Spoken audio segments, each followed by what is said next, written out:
چې دا خلک نن را بیدار دي، عمران خان را بیدار کړي دي. دا خلک د عمران خان د پاره هر قسم قربانۍ ته تیار دي او هغه قرباني به د عمران خان نه د دې ملک د پاره وي. او مونږ ټول چې دلته کم موجود دي او کم خلک را روان دي، نو هغه ټول د پرویز خان په کال باندې یو.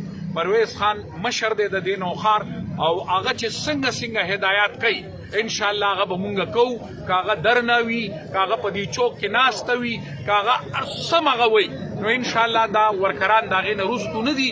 خو مونږ به د حکومت ته دی امپورټډ حکومت ته چې دا کم پسنګ طریقه راغلی دی، ټول خلکو ته معلوم دي چې نن یو غل چې کم دی هغه په ادارو باندې ځان ته قانون کې نرمي راولي او ادارو باندې روباسي. هغه غله چې یو ځل د ملک نه تښتېدلي بیا را روان دي په دې ملک باندې مسلط کیږي، دغه ته مونږ دی بالکل نه پریدو.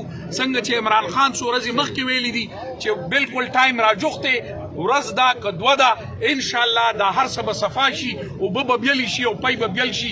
دا به دای ته پته ولګي چې ان شاء الله دا ورکر چې کم دی هغه په هیڅ څه زبرست نه منظور، حکومت، منظور، حکومت، منظور.